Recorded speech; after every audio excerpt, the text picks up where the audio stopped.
नमस्कार, आप देख रहे हैं अनुज इंडिया न्यूज़ की खास खबरें। चैनल लाइक करें, सब्सक्राइब करें, देखना मत भूलें। आज फिर हाजिर हूं अपने दर्शकों के लिए खास समाचार के साथ। उत्तर प्रदेश के थाना बड्डूपुर इलाके में 13 अक्टूबर को एक्सीडेंट का स्वरूप देकर रात्रि में ही हनुमंत लाल उर्फ हनुमान की हत्या का पुलिस ने सफल अनावरण किया है। घटना के 2 दिन में हुए पुलिस खुलासे से मृतक की पत्नी पर ही हत्या के आरोप लगे हैं।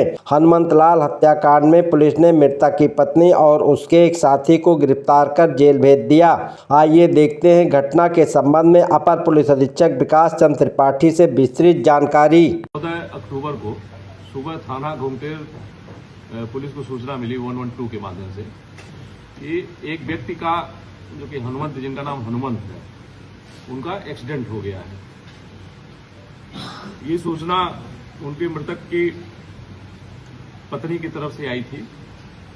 सूचना पे तत्काल थाना प्रभारी घुमटेर मौके पे पहुंचे और फील्ड यूनिट की टीम को भी बुलाया गया वहां मौके पे प्रथम दृष्टया जो घटनास्थल के निरीक्षण से ये लगा कि ये सामान्य एक्सीडेंट जैसा बॉडी इनकी नहीं है, क्योंकि एक्सीडेंट हुआ होता तो तत्काल हुआ होता, जबकि जो शव उनका पड़ा हुआ था मौके पे, वो लग रहा था कि काफी घंटे पहले का है। देखने से पूरी स्थिति संदिग्ध पाई गई। जिन लोगों ने सूचना दिया था मृतक की पत्नी, उनसे भी बातचीत की गई तो उनकी भी बातों में काफी विरोधाभास पाया गया। इसमें तत्काल एक टीम गठित करके लगाया गया और इस टीम के द्वारा सारे जितने इससे जुड़े हुए डिजिटल एविडेंस थे, आसपास के सीसीटीवी कैमरों की रिकॉर्डिंग थी, वो संकलित की गई और जितने भी संबंधित लोग थे उनसे पूछताछ की गई। इनकी कॉल डिटेल्स वगैरह भी चेक की गई। इसके आधार पर जो घटनाक्रम निकल करके आया वो काफी गंभीर था। इसमें ये जानकारी हो पाई कि मृतक की पत्नी से उसका संबंध ठीक नहीं था। जो पूछताछ से जो चीजें निकल के आई, घर परिवार के लोगों ने बताया कि मृतक की पत्नी का संबंध कहीं अन्य भी कुछ स्थानों पे था। इस बात को लेकर के मृतक और उनकी पत्नी के मध्य हमेशा विवाद होता रहता था और इसी के बाद इनकी पत्नी के द्वारा इनको अपने रास्ते से हटाने की, इनकी हत्या करने की योजना बनाई गई। इस क्रम में इनका एक संबंध कमलेश नाम के एक ई रिक्शा चालक से हुआ, जो कि मूल रूप से फतेहपुर का रहने वाला था, थाना फतेहपुर क्षेत्र का, लेकिन लखनऊ में अटरान चौकी के पास वो रह रहा था। ई रिक्शा उसके पास था, ई रिक्शा ड्राइवर था।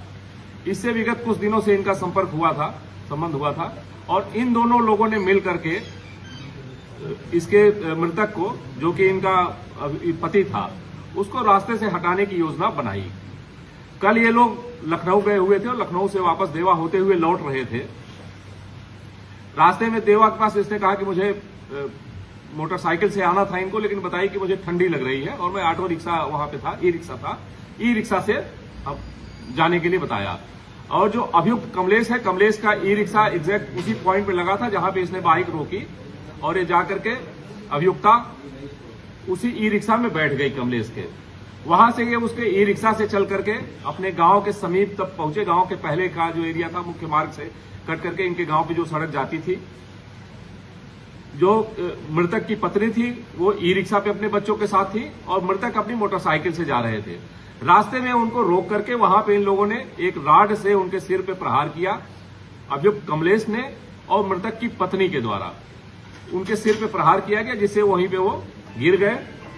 पूरे घटनाक्रम को हत्या करने के बाद इसको दुर्घटना का स्वरूप देने का इनके द्वारा प्रयत्न किया गया और उसके बाद हत्या करने के बाद रात में वापस ये फिर लखनऊ चली गई उसी ई रिक्शा चालक के साथ और वहां से कुछ घंटे के बाद सुबह पुनः घटनास्थल पे आकर के इनके द्वारा एक्सीडेंट की सूचना दी गई और पुलिस को गुमराह करने का प्रयास किया गया।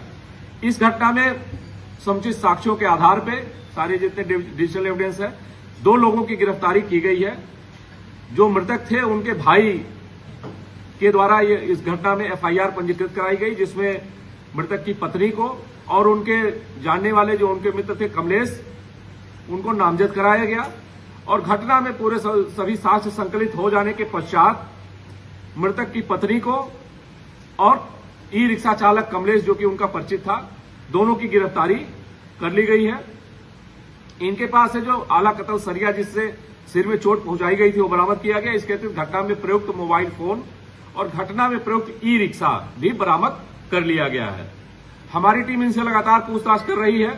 सारे जितने साक्ष्य हमने संकलित किए हैं सभी साक्ष्यों को विश्लेषित किया जा रहा है। आगे और जो फैक्ट निकल करके आएंगे उसके आधार पर अग्रिम विधिक कार्रवाई की जाएगी।